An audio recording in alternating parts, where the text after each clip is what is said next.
ಇವತ್ತಿನ ವಿಡಿಯೋದಲ್ಲಿ ತುಂಬಾನೇ ರುಚಿಯಾಗಿರುವಂತಹ ಒಂದು ರೈಸ್ ರೆಸಿಪಿನ ಯಾವ ರೀತಿಯಾಗಿ ಮಾಡೋದು ಅಂತ ನೋಡೋಣ.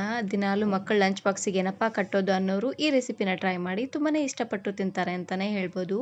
ಹಾಗಾದರೆ ಬನ್ನಿ ತಡ ಮಾಡದೆ ರೆಸಿಪಿನ ಶುರು ಮಾಡೋಣ. ಇದನ್ನು ಮಾಡಲಿಕ್ಕೆ ಮೊದಲು ನಾನಿಲ್ಲಿ ಒಂದು ಪ್ಯಾನಿಗೆ ಸ್ವಲ್ಪ ಎಣ್ಣೆನ ಹಾಕ್ಕೊಳ್ತಾ ಇದ್ದೀನಿ. ನಾನಿಲ್ಲಿ ಒಂದು ಹೊತ್ತಿಗೆ ಇಬ್ಬರಿಗಾಗುವಷ್ಟು ಮಾಡಿ ತೋರಿಸ್ತಾ ಇದ್ದೀನಿ. ನೀವು ಸ್ವಲ್ಪ ಜಾಸ್ತಿ ಜನಕ್ಕೆ ಮಾಡ್ಕೊಳ್ಳೋ ಹಾಗಿದ್ರೆ ಎಲ್ಲ ಪದಾರ್ಥನ ಸ್ವಲ್ಪ ಜಾಸ್ತಿ ಅನ್ನೋಂಗೆ ಹಾಕ್ಕೊಳ್ಳಿ.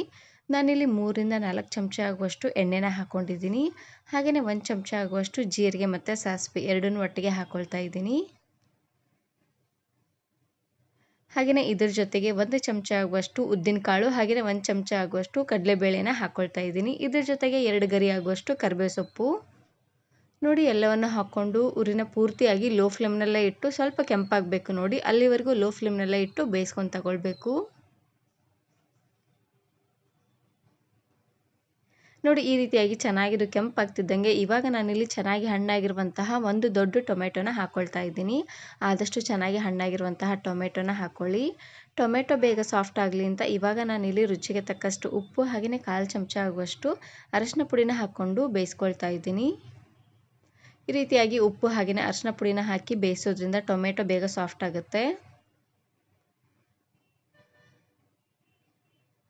ನೋಡಿ ಈ ರೀತಿಯಾಗಿ ಚೆನ್ನಾಗಿ ಇದನ್ನು ಮಿಕ್ಸ್ ಮಾಡ್ಕೊಂಡಿದ್ದಾದಮೇಲೆ ಇವಾಗ ನೋಡ್ತಾ ಇರ್ಬೋದು ಚೆನ್ನಾಗಿ ಸಾಫ್ಟ್ ಆಗಿದೆ. ಟೊಮೆಟೊ ಎಲ್ಲ ಸಾಫ್ಟ್ ಆದಮೇಲೆ ಇವಾಗ ನಾನಿಲ್ಲಿ ಸ್ಪೂನಿನ ಸಹಾಯದಿಂದ ಈ ರೀತಿಯಾಗಿ ನೀಟಾಗಿ ಸ್ಮ್ಯಾಶ್ ಮಾಡ್ಕೊಳ್ತಾ ಇದ್ದೀನಿ. ಈ ರೀತಿಯಾಗಿ ಮಾಡೋದ್ರಿಂದ ಟೊಮೆಟೊ ಅಲ್ಲಿರುವಂಥ ಹುಳಿ ಎಲ್ಲ ಚೆನ್ನಾಗಿ ಬಿಟ್ಕೊಳ್ಳುತ್ತೆ. ರೈಸು ತುಂಬಾ ಹುಳಿ ಹುಳಿಯಾಗಿ ಚೆನ್ನಾಗಿರುತ್ತೆ ಅಂತಲೇ ಹೇಳ್ಬೋದು. ಲಾಸ್ಟಲ್ಲಿ ಇದಕ್ಕೇ 1 ಚಮಚ ಆಗುವಷ್ಟು ಅಚ್ಕಾರದ ಪುಡಿನ ಹಾಕ್ಕೊಳ್ತಾ ಇದ್ದೀನಿ. ನಿಮ್ಗೆ ಖಾರಕ್ಕೆ ಎಷ್ಟು ಖಾರ ಬೇಕೋ ಅಷ್ಟು ಖಾರನ ನೀವು ಇಲ್ಲೇ ಹಾಕ್ಕೊಳ್ಬೋದು. ಖಾರ ಪುಡಿನೇ ಹಾಕ್ಕೊಳ್ಳಿ, ಹಸಿರು ಮೆಣಸಿನ್ಕಾಯಿ ಹಾಕಿದ್ರೆ ಅಷ್ಟೊಂದಾಗಿ ರುಚಿ ಬರೋದಿಲ್ಲ. ಹಾಗಾಗಿ ನೋಡಿ ಖಾರ ಪುಡಿನ ಹಾಕ್ಕೊಂಡು ಒಂದು ಸಾರ್ತಿ ಚೆನ್ನಾಗಿ ಇದನ್ನು ಮಿಕ್ಸ್ ಮಾಡಿಕೊಂಡು ಗ್ಯಾಸನ್ನು ಆಫ್ ಮಾಡಿಕೊಂಡು ಇವಾಗ ನಾನಿಲ್ಲಿ ರೈಸನ್ನು ಹಾಕ್ಕೊಳ್ತಾ ಇದ್ದೀನಿ. ಖಾರ ಪುಡಿನ ಹಾಕ್ಕೊಂಡು ಜಾಸ್ತಿ ಹೊತ್ತೆಲ್ಲ ಬೇಯಿಸ್ಬಿಟ್ರೆ ಖಾರ ಪುಡಿ ಎಲ್ಲ ಒತ್ತೋಗಿರೋವಂಥ ಸ್ಮೆಲ್ ಬಂದುಬಿಡುತ್ತೆ. ಹಾಗಾಗಿ ರೈಸನ್ನು ಆದಷ್ಟು ಪಾತ್ರೆಯಲ್ಲಿ ಮಾಡಿ ಚೆನ್ನಾಗಿ ಬೆಂದಾದಮೇಲೆ ಬಸ್ತು ಮಾಡ್ಕೊಳ್ಬೇಕು. ಈ ರೀತಿಯಾಗಿ ಮಾಡೋದ್ರಿಂದ ಅನ್ನ ತುಂಬಾ ಉದ್ದುದ್ರಾಗಿ ಚೆನ್ನಾಗಿ ಬರುತ್ತೆ. ಕುಕ್ಕರಲ್ಲಿ ಮಾಡಿದ್ರೆ ಅನ್ನ ಎಲ್ಲ ಮುದ್ದೆ ಮುದ್ದೆ ಥರ ಆಗಿಬಿಡುತ್ತೆ. ಹಾಗಾಗಿ ಅನ್ನ ಆದಷ್ಟು ಈ ರೀತಿಯಾಗಿ ಉದ್ದುದ್ರಾಗಿದ್ದೇನೆ ಚೆನ್ನಾಗಿರುತ್ತೆ ನೋಡಿ. ಹಾಗಾಗಿ ನೋಡಿ ಅನ್ನನ ಹಾಕ್ಕೊಂಡು ಚೆನ್ನಾಗಿ ಇದನ್ನು ಈ ರೀತಿಯಾಗಿ ಮಿಕ್ಸ್ ಮಾಡ್ಕೊಂಡು ತಗೊಳ್ಬೇಕು.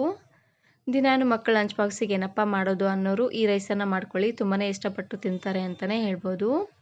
ಹಾಗೆಯೇ ಮಾಡೋದು ಕೂಡ ತುಂಬಾ ಸುಲಭ. ಒಂದು 5ರಿಂದ 6 ನಿಮಿಷ ಇದ್ದರೆ ಸಾಕು, ಬೇಗನೆ ಆಗೋಗ್ಬಿಡುತ್ತೆ. ನಿಮಗೆ ಮಧ್ಯಾಹ್ನ ಊಟಕ್ಕಾದರೂ ಮಾಡ್ಕೊಳ್ಬೋದು, ಇಲ್ಲಾಂದರೆ ರಾತ್ರಿ ಊಟಕ್ಕಾದರೂ ಈ ರೀತಿಯಾಗಿ ರೈಸನ್ನು ಮಾಡ್ಕೊಳ್ಳಿ, ಚೆನ್ನಾಗಿರುತ್ತೆ.